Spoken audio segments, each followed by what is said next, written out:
lui dit, c'est qu'il ne trouverait aucun Africain pour le défendre. Muammar Kadhafi n'a pas de titre pour se fâcher ou pour se retirer, comme ont fait d'autres présidents. Muammar Kadhafi n'est pas un président, c'est un guide de la révolution.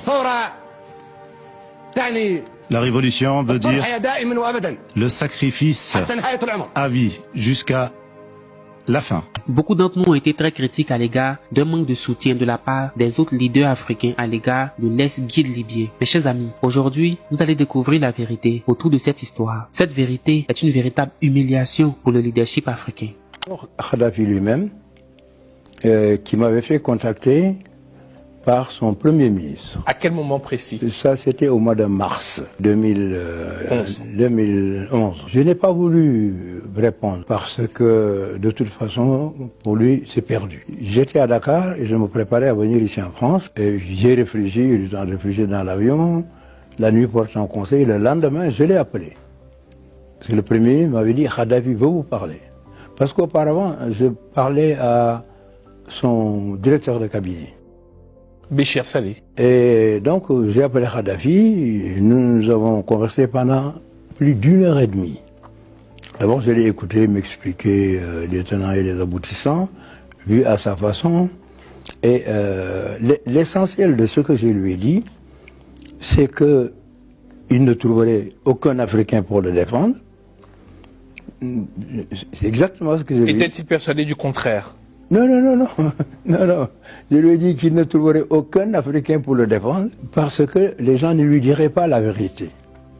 Mais que moi, j'allais lui dire la vérité puisque je ne lui dois rien. Et ce ne sont pas ceux à qui il a fait quelque chose qui vont lui dire exactement ce qu'il en est. Moi, je lui dis, Kadhafi, l'Afrique ne te défendra pas parce que tu n'as rien fait pour l'Afrique. Ça aussi, ça paraît un paradoxe. Il y a des gens qui disent qu'il a beaucoup fait pour l'Afrique.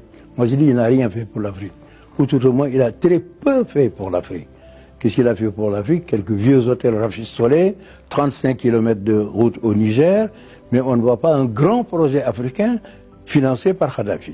Mais ça, vous ne lui avez jamais dit quand il était au pouvoir. Peut-être des cités pour recevoir des chefs d'État ou des cités pour abriter des gouvernements. L'ancienne présidente libérienne Ellen Johnson Sirleaf avait rompu ses relations diplomatiques avec la Libye, déclarant que Kadhafi avait perdu sa légitimité, tandis que le petit État ouest-africain de Gambie, mieux connu comme destination touristique de plages et de jeunes, avait fait de même. Alors mes chers amis, Laurent Gbagbo résume parfaitement ce que je viens de dire. Il y en a qui regardent un chef d'État aux prises avec des forces étrangères et rient. Mais il faut leur dire que c'est comme ça qu'on a colonisé l'Afrique. Parce que quand le colonisateur arrivait, il attaquait une tribu, l'autre tribu riait, nous ne sommes pas concernés. Mais quand on a fini la tribu A, on passe à la tribu B. La tribu B, au moment où on la mate, la tribu C dit off, nous ne sommes pas concernés, etc. Donc ce qui arrive à Gbagbo arrive potentiellement à tous les chefs d'État africains. Le Sénégalais Abdoulaye Wade était le premier dirigeant d'Afrique subsaharienne à se rendre dans la ville bastion rebelle de Benghazi pour reconnaître le mouvement d'opposition CNT. Et il avait également reçu des dirigeants du CNT à Dakar, la capitale sénégalaise. Et je lui ai dit, moi je te le dis parce que d'abord, je ne te dois rien. Et ensuite, tu sais, Kadhafi, moi, je n'ai pas de compte à l'étranger. Je n'ai pas d'argent à l'étranger. Il m'a dit, moi aussi. Ah, je lui ai dit non. Il m'a dit non. La Libye a de l'argent, mais moi, Kadhafi, je n'ai pas d'argent à l'étranger. Donc, après cette conversation, j'ai décidé d'aller à Benghazi. Mais invité par les membres, par le président. Du CNT. Les termes dans lesquels ils m'ont invité étaient très personnels.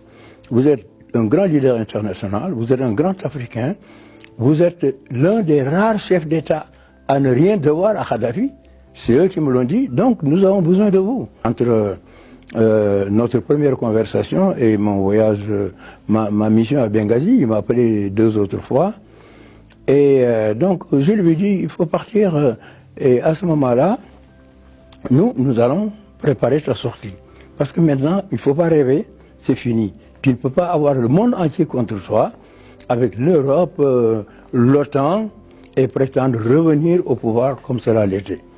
Bien sûr, il ne m'a pas écouté. Et à l'Union africaine, je vais aussi très vite, j'ai repris la même thèse dès le départ et j'ai proposé à mes collègues un schéma pour sortir de la situation. Je leur ai dit, si nous ici, tous ensemble, parce que vous savez tous ici que Kadhafi va quitter le pouvoir, vous le savez, même si vous ne le dites pas, le rapport de force est tout à fait inégal. Si nous tous nous demandons à Kadhafi de partir, et ensuite nous demandons à l'OTAN et à Sarkozy d'arrêter les bombardements pour nous permettre de voir comment Kadhafi va sortir, il est certain qu'à ce moment-là, il y aura un cessez-le-feu. Les Occidentaux respecteront le cessez-le-feu. J'ai été entendu par quelques chefs d'État, le Gabon qui m'a soutenu, le Rwanda, la Gambie et les autres ont toujours pris les positions traditionnelles condamnant l'OTAN. L'OTAN n'a pas le droit de dire faire ceci, n'a pas le droit de faire cela. La résolution du Conseil de sécurité ne donne pas le droit d'utiliser la force, en fait, etc.